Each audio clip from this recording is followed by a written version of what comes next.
മലപ്പുറം എടരിക്കോട് പഞ്ചായത്ത്, പുതുപ്പറമ്പ്, തൃശൂർ ജില്ലയിലെ ചാവക്കാട് എന്നിവിടങ്ങളിൽ 1999 വരെ പള്ളി ദർസിൽ പഠിക്കുകയും KNM മലപ്പുറം വെസ്റ്റ് ജില്ലാ കമ്മിറ്റി 1999 ഇറക്കിയ ലഘുലേഖയിലെ പരാമർശമായ മൗലിദിന്റെ അർത്ഥശൂന്യതയിൽ മനസ്സിലാക്കി ഇസ്ലാഹി പ്രസ്ഥാനത്തിലേക്ക് കടന്നുവന്ന ഫൈസൽ മുസ്ലിയാർ.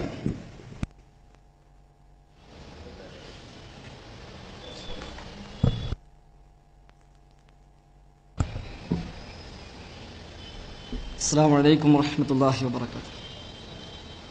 അൽഹംദുലില്ലാഹ് വസ്സലാത്തു വസ്സലാമു അലാ റസൂലില്ലാഹ് വഅലാ ആലിഹി വസഹ്ബിഹി അജ്മഈൻ. അമ്മാ ബഅദ്. ആദരണീയരായ ഇസ്ലാഹി പണ്ഡിതരെ, സഹോദരി സഹോദരന്മാരെ, എന്തുകൊണ്ട് മുജാഹിദ് പ്രസ്ഥാനത്തിലേക്ക് കടന്നു വന്നു എന്ന് ചോദിച്ചാൽ അതിന് ഒറ്റവാക്കിൽ പറയുവാനുള്ള മറുപടി സത്യം തുറന്നു പറയണമെന്ന അതിയായ താല്പര്യം കൊണ്ടാണ് എന്നാണ് എനിക്ക് നിങ്ങളുടെ മുമ്പിൽ പറയാനുള്ളത്. വളരെ ചെറുപ്പകാലം തൊട്ട് തന്നെ പണ്ഡിതന്മാർ തിങ്ങി നിൽക്കുന്ന നാട്ടിലോ ഒരു പണ്ഡിത കുടുംബത്തിലോ ജനിച്ചു വളരുകയും അതിന്റെ പ്രബോധനം പ്രചാരകനുമായിക്കൊണ്ട് സജീവമായ സംഘടനാ പ്രവർത്തനങ്ങളുമായി സുന്നി വേദികളിൽ, സുന്നി രംഗങ്ങളിൽ പ്രവർത്തിക്കുകയും ചെയ്തിരുന്ന ഒരാളാണ് ഞാൻ. സൂചിപ്പിക്കപ്പെട്ടതുപോലെ മലപ്പുറം ജില്ലയിലെ എടരിക്കോട് പഞ്ചായത്തിൽ പുതുപ്പറമ്പ് എന്നറിയപ്പെടുന്ന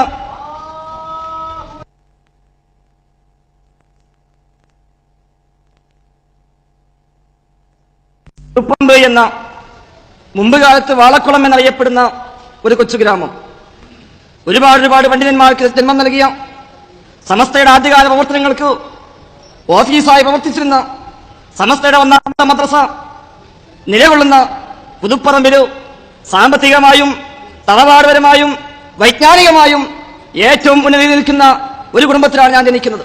എന്റെ പിതാവ് പട്ടിക്കാട് ജാമ്യാനുലിയയിൽ നിന്നു ഒന്നാമത്തെ ബാച്ചിൽ ഫൈസി ബിരുദം വാങ്ങിക്കൊണ്ടു പുറത്തിറങ്ങുകയും ദീർഘമായ 36 വർഷക്കാലം മുദരിസായി സേവനമനുഷ്ഠിക്കുകയും ചെയ്തയാളാണ്.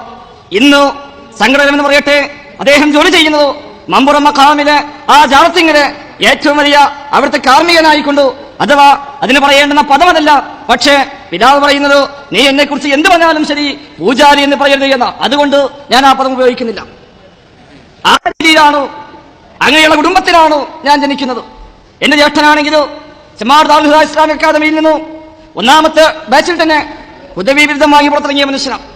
മറ്റു 2 ജ്യേഷ്ഠന്മാരോ മുസ്ലിയാക്കന്മാരെ ജോലി ചെയ്യുന്നതിനിടയിൽ വിദേശത്തേക്ക് ജോലി ആവശ്യത്തും പോയതിനാൽ ഇന്ന് ആ ഫീൽഡ് വിട്ടുകൊണ്ട് മറ്റൊരു ഫീൽഡിൽ പ്രവർത്തിക്കുന്നുവെന്ന് മാത്രം. ഇങ്ങനെ എല്ലാ നിലക്കും നാട്ടിലോ മുൻപന്തിയിൽ നിൽക്കുന്ന കുടുംബത്തിൽ ജനിച്ചതിനാൽ ആ ഒരു ആവേശം ഉൾക്കൊണ്ട് തന്നെയായിരുന്നു വളരെ ചെറുപ്പം മുതലേ സുന്നി പ്രസ്ഥാനത്തിലോ പ്രവർത്തിക്കാൻ വേണ്ടി ഇറങ്ങിയിരുന്നത്. അന്ന് മുജാഹിദ് എന്ന് കേട്ടാൽ, ജമാഅത്ത് എന്ന് കേട്ടാൽ അറുപ്പോടെ വെറുപ്പോടെ, എത്രത്തോളം എന്ന് വെച്ചാൽ ഞാനെന്ന് പറയാറുള്ളത് കാഫിറായാലും ശരി മുജാഹിദാവാൻ ഞാനില്ല എന്നായിരുന്നു. എത്രയോ മുജാഹിദ് പ്രവർത്തകരെ മുഖത്ത് നോക്കിയിട്ട് എടാ നീ കാഫിറാണെന്ന്, നീ ഇബ്ലീസാണെന്ന് നേർക്ക് നേരെ പറഞ്ഞ അനുഭവങ്ങൾ എന്റെ ജീവിതത്തിൽ ധാരാളമുണ്ട്. മുജാഹിദായ മനുഷ്യനെ നമസ്കാരത്തിനു തുറന്നു നിസ്കരിച്ചു എന്നതിന്റെ പേരിൽ മാത്രം എന്റെ സഹപാഠിയായ, എന്റെ ഏറ്റവും വലിയ കൂട്ടുകാരനായിരുന്ന എന്റെ കൂടെയുള്ള മുസ്ലിയാരോ അദ്ദേഹവുമായി 4 ദിവസം പിണങ്ങി നിൽക്കപ്പോൾ ഞാൻ ചെയ്തിട്ടുണ്ട്. ഞാൻ ഓർത്തു പോകുന്നത് ആ കാലത്ത് വേങ്ങരക്കടുത്തുള്ള അച്ചനമ്പരം എന്ന സ്ഥലത്ത് ഒരു മുജാഹിദ് പള്ളിയിൽ അറിയാതെ ജുമാക്ക് വിട്ടുപോവുകയാണ്. അന്ന് ഇതേ വേഷവും കൂടെ തലയിൽ തൊപ്പിയും ആ തൊപ്പിക്ക് മീതെ തലപ്പാവും തോളിൽ ടവലും കൂടെ ഇട്ടുകൊണ്ടായിരുന്നു ഞാൻ ആ പള്ളിയിൽ കയറിയുന്നത്. എന്റെ കൂടെ ഹുദവിയായ ജ്യേഷ്ഠനുണ്ട്, മറ്റു 2 ജ്യേഷ്ഠന്മാരുണ്ട്, എളാപ്പയുണ്ട്. ഇങ്ങനെ ഞങ്ങൾ ഒന്നിച്ചു ഒരു യാത്ര മധ്യയാണ് മുജാഹിദ് പള്ളിയിൽ കയറാൻ ഇടവരുന്നത്. മുജാഹിദ് പള്ളിയാണെന്ന് എനിക്കറിയില്ല, പക്ഷെ എന്റെ ജ്യേഷ്ഠൻ അറിയാം. അദ്ദേഹം എന്നെ ഒന്ന് പരീക്ഷിക്കാൻ വേണ്ടി തന്നെയാണ് കയറ്റിയതെന്നാണ് ഞാൻ മനസ്സിലാക്കുന്നത്. അവിടെ ചെല്ലുമ്പോൾ ഞാൻ കാണുന്നത് വളരെ ലളിതമായ വേഷത്തിനു, അതാ വെള്ളത്തുണിയും കുപ്പായവും ഇട്ടു, തലയിലിട്ട പോലും മാത്രം ഇട്ടു മിമ്പറിൽ കയറി മലയാളത്തിൽ പ്രസംഗിക്കുന്ന ഒരു മനുഷ്യനെയാണ് അതുവരെ കണ്ട് പരിചയമുള്ളത്.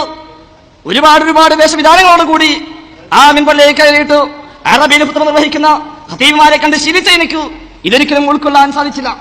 അന്ന് കൂടെയുള്ള ഓരോരുത്തരോട് ഞാൻ ചോദിച്ചു, ഇറങ്ങിപ്പോകുകയല്ലേ, തയ്യാറുണ്ടോ ചോദിച്ചപ്പോ എന്റെ ജ്യേഷ്ഠന്മാരും എളാപ്പയും അടക്കം പറഞ്ഞത് എടാ കയറിപ്പോയില്ലേ, ഇനി എങ്ങനെ ഇറങ്ങിപ്പോവാന്ന്. ഏതായാലും സുന്നത്ത് ജമാഅത്തിന് ആവേശം ഉൾക്കൊണ്ട എനിക്ക് അവിടെ ഇരിക്കാൻ സാധിച്ചില്ല. ഞാൻ അവസാനം തീരുമാനിക്കുന്നത് രണ്ടാമത്തെ ഖുതുബ അറബിയിലാണെങ്കിൽ ഇവിടെ ഇരിക്കാം, അതല്ലെങ്കിൽ ഇരിക്കുന്ന പ്രശ്നമില്ല എന്ന് തീരുമാനമെടുത്തുകൊണ്ട് കാത്തിരിക്കുകയാണ്. രണ്ടാമത്തെ ഖുതുബക്ക് ഖതീബ് കയറിയിട്ട് അൽഹംദുലില്ലാഹ് എന്ന് പറയുമ്പോൾ എന്റെ മനസ്സിലും അൽഹംദുലില്ലാഹ് ഇത് അറബിയിൽ തന്നെയാണ് എന്ന വിചാരമാണ്. പക്ഷെ ഇറങ്ങി കഴിഞ്ഞു ഇയാൾ വീണ്ടും തുടങ്ങി മലയാളത്തിൽ. ഇത് കേട്ടു ഏകദേശം 3-4 മിനിറ്റ് കൊണ്ട് രണ്ടാമത്തെ ഖുതുബ കഴിഞ്ഞു ഇഖാമത്ത് വിളിക്കുകയും ചെയ്തു.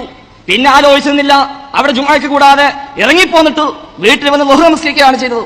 പിന്നീട് അൽഹംദുലില്ലാഹ് അതേ പള്ളിയിൽ പോയി 2 ഖുതുബ നിർവഹിക്കാനുള്ള അവസരം പടച്ചറബിനിക്ക് നൽകുകയുണ്ടായി. പറഞ്ഞു വന്നത് അന്ന് മുജാഹിദ് എന്ന് കേട്ടാൽ, മുജാഹിദ് പ്രസ്ഥാനം എന്ന് കേട്ടാൽ അങ്ങേയറ്റം തെറ്റിദ്ധാരണയോടുകൂടി നടന്നിരുന്ന ഒരു കാലമായിരുന്നു. പക്ഷേ സാധാരണ മുസ്ലിയാക്കന്മാരിൽ നിന്ന് വ്യത്യസ്തമായി അന്നും സത്യത്തിന്റെ കൂടെ നിൽക്കണമെന്ന താല്പര്യമായിരുന്നു ആ ഫീൽഡിൽ ഇറങ്ങാൻ എന്നെ പ്രേരിപ്പിച്ചത്. അതല്ലാതെ ഇതുമൂലം വരുമാനം ഉണ്ടാക്കണമെന്നോ ഇതുമൂലം സമൂഹത്തെ പറ്റിക്കണമെന്നോ ഇതുമൂലം എന്തെങ്കിലും ഭൗതിക നേട്ടങ്ങൾ നേടണമെന്നോ താല്പര്യമില്ലാതെ. കാരണം ഞാൻ സൂചിപ്പിച്ചല്ലോ, സാമ്പത്തികമായി വളരെയധികം ഉയർന്ന കുടുംബത്തിലാണ് ഞാൻ ജനിച്ചത്. അതിന്റെ ആവശ്യമില്ലായിരുന്നു. സമൂഹത്തിന്റെ പണം എനിക്ക് ആവശ്യമില്ലായിരുന്നു ജീവിക്കാനോ. ധാരാളം സമ്പാദ്യങ്ങളോ പിതാവിന് തന്നെ ഉണ്ടായതുകൊണ്ട് അതിന്റെ ആവശ്യമില്ലാതെ ആത്മാർത്ഥമായി തന്നെ മാലകളും മൗലീദുകളും കുതുബിയത്തുകളും ഒക്കെയായി കഴിഞ്ഞുകൂടുന്നതിനിടെയാണ് സൂചിപ്പിക്കപ്പെട്ടതുപോലെ KNM മലപ്പുറം വെസ്റ്റ് ജില്ലാ കമ്മിറ്റി വെക്കുന്ന ജന്മദിനാഘോഷം ഇസ്ലാമികമോ എന്ന ലഘുലേഖന്റെ മുമ്പിൽ വന്നുപെടുന്നത്.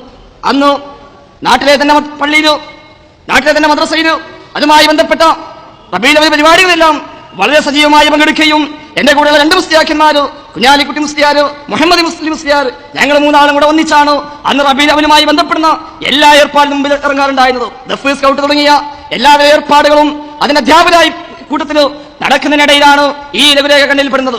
ആ ലഘുലേഖയിൽ മൗലിദിലെ ഏതാനും വരികൾ എടുത്തു ധരിച്ചുകൊണ്ട് അതിനെ വിമർശിക്കുമ്പോൾ ആദ്യമൊക്കെ വിമർശന ബുദ്ധിയോടെയാണ് അത് വായിച്ചതെങ്കിൽ അല്ലെങ്കിൽ വായിച്ചു പോകുമ്പോൾ അതിനിടയിൽ കാണുന്നത് ഷറഫുൽ അനാം മൗലിദിലെ അഷ്റഖ ബൈത്തിലെ 11ാമത്തെ വരി, അഥവാ നമ്മുടെ നാട്ടിലൊക്കെ ഈ മാസം വളരെ കൂടുതലായി ആലപിക്കപ്പെട്ട വരിയുണ്ടല്ലോ, അബ്ദുകൽ മിസ്കീനു യർജു ഫളലകൽ ജമ്മൽ വഫീർ ഫീക ഖദ് അഹ്സൻതു ലന്നി യാ ബശീർ നദീർ ഫഅഗ്നി വഅജ്ർനി യാ മുജീർ മിന സഈർ യാ ഗിയാസി യാ മലാദി ഫീ മുലിമാത്തിൽ ഉമൂർ. ഈ വരി വായിക്കുമോ എന്താ അർത്ഥം? ഞാൻ ചുരുക്കി പറയുകയാണ്, അല്ലാഹുവിന്റെ റസൂലേ, താങ്കളുടെ സാധുവായ അടിമയില താങ്കളുടെ ഔദാര്യം കാംക്ഷിച്ചു കൊണ്ടുവന്നിരിക്കുന്നു, അതിനാൽ എന്നെ സഹായിക്കണമേ, നരകത്തിൽ നിന്ന് രക്ഷപ്പെടുന്ന പ്രവാചക എന്നെ താങ്കൾ രക്ഷപ്പെടുത്തേണമേ എന്നർത്ഥം വരുന്ന ഈ വരികൾ കൊടുത്തിട്ട് ഇതേക്കുറിച്ച് അതിന് ചോദ്യം ചോദിക്കുകയാണ്, ഇത് ഇസ്ലാമികമാകുമോ എന്നുള്ളത്. ഇത് എന്റെ മനസ്സിൽ തറക്കുകയാണ്. ഇത് ശരിയാണല്ലോ, അല്ലാഹുവിന്റെ റസൂലിനെ വിളിച്ചുകൊണ്ട് പ്രവാചകരെ താങ്കളുടെ അടിമ എന്ന് പറയുന്നത് ഇസ്ലാമിക ദൃഷ്ടി തെറ്റാണെന്ന് എന്റെ മനസ്സിൽ തോന്നുകയും എന്നാലും മൗലിദാണല്ലോ എന്ന് കരുതി സമാധാനിക്കുകയും ചെയ്തുവെങ്കിലും രാത്രി കിടന്നിട്ട് ഉറക്കം വരുന്നില്ല. അങ്ങനെ ആ മൗലിദിനോടുള്ള അമിതമായ സ്നേഹം നഷ്ടപ്പെടാൻ ഇടയാവുകയും പിന്നീട് ഇതിനുള്ള പോംവഴി എന്താണെന്ന് ആലോചിക്കുകയുമാണ് ചെയ്യുന്നത്. അതിനിടയിലാണ് പിന്നെ മനസ്സിലേക്ക് വരുന്നത്, ഏതായിരുന്നാലും മൗലിദ് പ്രവാചന കാലത്തുള്ളതല്ലോ, അത് പിന്നീട് പലരും ഉണ്ടാക്കിയതാണല്ലോ എന്ന് കരുതി നമ്മളതങ്ങ് ശരിയാക്കിയാൽ മതി എന്നാണ് പിന്നെ വിചാരിച്ചത്. ഉണ്ടാക്കിയ ആൾക്ക് തെറ്റുപറ്റിയെങ്കിൽ നമ്മൾ ശരിയാക്കിയാൽ മതിയല്ലോ. അങ്ങനെ ശരിയാക്കാൻ ശ്രമമായി. പിന്നീട് മൗലിദിന് പോകുമ്പോൾ ഞാനവിടെ മാറ്റി ചൊല്ലാൻ തുടങ്ങി, അബ്ദുകൽ മിസ്കീനു യർജു ഫളലകൽ ജമ്മൽ വഫീർ ഫീക ഖദ് അഹ്സൻതു ലന്നി യാ ഗഫൂറു യാ റഹീം യാ ബശീറു യാ നദീർ എന്ന അല്ലാഹുവിന്റെ റസൂലിന്റെ 2 വിശേഷണങ്ങളും അത് മാറ്റിവെച്ചിട്ട് പകരം യാ ഗഫൂറു യാ റഹീം എന്ന് ഗഫൂറും റഹീമുമായവനെ എന്ന് വിളിച്ചുകൊണ്ട് ഈ അബ്ദുക എന്ന പ്രയോഗം അല്ലാഹുവിനോടാക്കാൻ വേണ്ടി ശ്രമിക്കുകയാണ് പിന്നീട് ഞാൻ ചെയ്തത്. പിന്നെ മൗലിദിന് പോകുമ്പോൾ അങ്ങനെയാ ചൊല്ലാറുണ്ടായിരുന്നത്. പക്ഷേ ഇങ്ങനെയാണെങ്കിലും മനസ്സിന് സംശയം, സംഗതി ഒരു വരിയാണെങ്കിലും വഹാബികൾ പറയുന്നിടത്തുണ്ടല്ലോ, അപ്പൊ ഇനിയും അങ്ങനെ ഉണ്ടാകുമോ? അങ്ങനെ പിന്നീട് വൈകുന്നേരം വീടുകളിൽ വന്നാൽ മൗലിദിന്റെ കിതാബെടുത്തു അതിങ്ങനെ തലക്കുന്ന പരിശോധിക്കലായി പരിശോധിക്കുമ്പോഴാണ് ഞെട്ടിക്കുന്ന സത്യം ഞാൻ മനസ്സിലാക്കുന്നത്. 4 വഴി താഴോട്ടങ്ങ് പോയാൽ അവിടെ കാണാം ഹുസൈൻ എന്നവിടെ പിതാമഹൻ പ്രവാചകനാണെന്ന കാര്യത്തിൽ സംശയമില്ല. ഇപ്പോൾ ആ പ്രവാചകനെ വിളിച്ചുകൊണ്ടാണ് യാ ഗഫൂറു യാ റഹീം എന്ന് വിളിക്കുന്നത് എന്നാലോചിച്ചപ്പോൾ അതിലും വലിയ ബേജാർ. ഏതായാലും ശരി, ആ വരി അങ്ങ് വേണ്ടെന്ന് വെച്ചു. കൂട്ടത്തിൽ പറയട്ടെ, എന്റെ കൂടെ ഞാൻ സൂചിപ്പിച്ചിരുന്ന ആ 2 മുസ്ലിയാക്കന്മാരും ഈ ആശയം ഉൾക്കൊള്ളുകയും അവരും ഇങ്ങനെ ഈ വഴിയിൽ കുടുങ്ങിയിട്ടു മൗലിദിനൊക്കെ പോകുമ്പോൾ പിന്നെ ഇങ്ങനെ പിറകോട്ട് മാറിഞ്ഞിരിക്കുക, ചെല്ലാൻ പറഞ്ഞാൽ ചെല്ലുന്നില്ല. ഇങ്ങനെയുള്ള സംശയങ്ങളായപ്പോൾ അവിടുത്തെ ശാഖ SSF ഞങ്ങൾ തിരിച്ചു കൊണ്ടുവരാൻ വേണ്ടി, ഞങ്ങൾ സംശയം അകറ്റാൻ വേണ്ടി ഒരു മതപഠന ക്ലാസ് സംഘടിപ്പിക്കുകയാണ്. സെൻസിംഗിന്റെ chief editor advocate AK Ismail വന്നിട്ട് ക്ലാസ് എടുക്കുകയും ആ ക്ലാസിന് ശേഷം ഇസ്മായിൽ വഫയുമായി പുതുപ്പറമ്പിലെ SSF ഓഫീസിൽ വെച്ച് 1 മണിക്കൂറോളം ചർച്ച ചെയ്യുകയും ചെയ്തപ്പോൾ ആ ചർച്ചയിൽ നിന്നും എനിക്ക് ബോധ്യപ്പെട്ടു മുജാഹിദ് പ്രസ്ഥാനമാണ് ശരി എന്നുള്ളത്. അഥവാ എന്നെ മുജാഹിദ് പ്രസ്ഥാനത്തേക്ക് ആകർഷിച്ചത് മൗലിദാണെങ്കിൽ മുജാഹിദ് പ്രസ്ഥാനത്തിൽ എന്നെ ഉറപ്പിച്ചത് AK ഇസ്മായിൽ വഫയാണ്.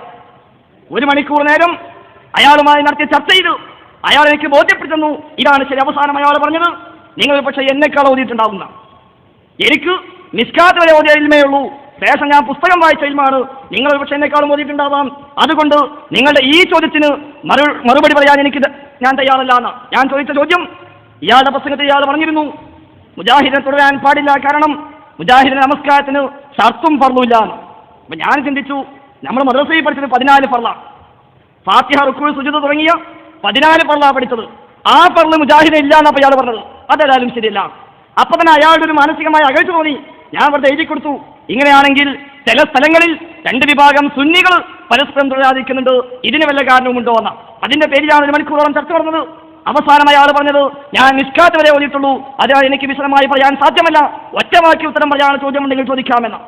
അപ്പൊ പിന്നെ ഞാൻ പറഞ്ഞു, നിങ്ങൾക്ക് അത്യാവശ്യം വിവരമുണ്ടെന്ന് കരുതിയിട്ടാണ് ഞാൻ വന്നത്, വിവരമില്ലെങ്കിൽ പിന്നെ ഇങ്ങോട്ട് ചോദിക്കാൻ ചോദ്യമില്ല എന്നും പറഞ്ഞ് ഓഫീസിൽ നിന്ന് ഇറങ്ങിപ്പോരുക ചെയ്തത്. അതോടുകൂടി പിന്നെ അവിടുത്തെ AP വിഭാഗത്തിന് അത് വലിയ തിരിച്ചടിയായി മാറി. EK വിഭാഗം ഇത് പ്രചരിപ്പിക്കുകയും ഇവിടെ വലിയ നേതാവ് വന്നിട്ട് ഒന്നുമല്ലാത്ത ഒരു ചെറുക്കന്റെ മുമ്പിൽ വന്നിട്ട് ഇങ്ങനെ പതറിപ്പോയി എന്ന് EK വിഭാഗം പ്രചരിപ്പിച്ചപ്പോൾ പിന്നെ AP വിഭാഗത്തിന് ശ്രമം എന്റെ പിതാവിനെ എനിക്കെതിരെ തിരിക്കാനായിരുന്നു.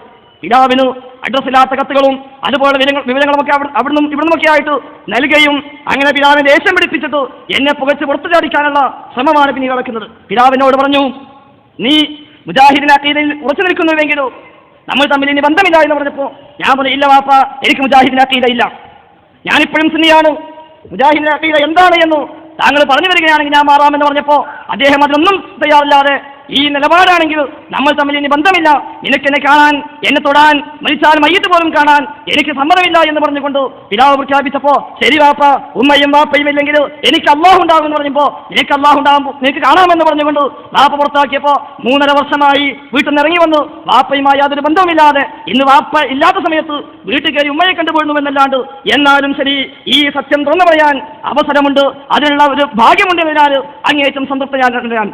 ഞാനവിടെ SKSFന്റെ പ്രവർത്തനം വിളിച്ചുകൊണ്ട് ഞാൻ പറഞ്ഞു, ഞാൻ SKSFിലേക്ക് തിരിച്ചു വരാം, തയ്യാറാണ്. ഒറ്റ കാര്യം, ആരാധന എന്ന് വിളിക്കാവുന്ന, ഇബാദത്ത് എന്ന് വിളിക്കാവുന്ന കാര്യങ്ങളൊക്കെയും പടച്ചതമ്പുരാന് മാത്രമേ ആകാവൂ എന്ന് പ്രസംഗിക്കാൻ, അത് പ്രഖ്യാപിക്കാൻ അവസരം നൽകുമെങ്കിൽ ഞാൻ തിരിച്ചു വരാമെന്ന് പറഞ്ഞപ്പോൾ അതല്പം പ്രയാസമാണ് എന്നാണ് SKSFന്റെ പ്രവർത്തകർ പോലും അന്ന് എനിക്ക് മറുപടി നൽകിയത്.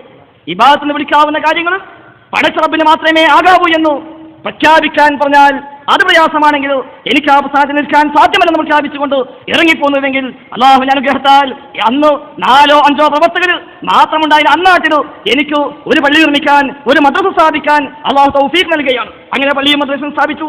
ഇന്നവിടെ ഖതീബായി സേവനം അനുഷ്ഠിക്കുന്നു. 100ഓളം ആളുകൾ ജുമുഅയ്ക്ക് പങ്കെടുക്കുന്ന നല്ലൊരു മാറ്റത്തിന് തുടക്കം കുറിച്ചുകൊണ്ട് ഇന്ന് ആ നാട് മാറിക്കൊണ്ടിരിക്കുകയാണ്. ഇൻഷാ അല്ലാഹ് അള്ളാഹു ഇനിയും മാറ്റാനുള്ള അവസരം നൽകുമെന്ന് തന്നെയാണ് ഞാൻ പ്രതീക്ഷിക്കുന്നത്. സമയമില്ലാത്തതിനാൽ ഇനിയും ആളുകളുണ്ടായതിനാൽ ഞാൻ അവസാനിപ്പിക്കുകയാണ്. ഈ സത്യം വ്യക്തമായി ബോധ്യപ്പെടുകയും അത് പ്രചരിപ്പിക്കുകയും അത് പ്രഖ്യാപിക്കുകയും ചെയ്യാനുള്ള അവസരം അത് തൗഫീഖ് പടച്ചറബ് നമുക്ക് മാതാപിതാക്കൾക്കും പ്രദാനം ചെയ്യുമാറാവട്ടെ. സത്യം സത്യമായി മനസ്സിലാക്കുകയും അത് ഉൾക്കൊള്ളുകയും അത് പ്രഖ്യാപിക്കുകയും ചെയ്യാനുള്ള തൗഫീഖ് നമുക്ക് മാതാപിതാക്കൾക്കും പടച്ചറബ് പ്രദാനം ചെയ്യുമാറാവട്ടെ. അസത്യം അസത്യമായി മനസ്സിലാക്കുകയും അത് തള്ളിക്കളയുകയും അതിനെതിരെ പ്രതികരിക്കുകയും ചെയ്യാനുള്ള തൗഫീഖ് നമുക്ക് മാതാപിതാക്കൾക്കും പടച്ചറബ് പ്രദാനം ചെയ്യുമാറാവട്ടെ എന്ന് പ്രാർത്ഥിച്ചുകൊണ്ട് ഞാൻ അവസാനിപ്പിക്കുകയാണ്. അൽഹംദുലില്ലാഹി റബ്ബിൽ ആലമീൻ. അസ്സലാമു അലൈക്കും വറഹ്മത്തുള്ളാഹി.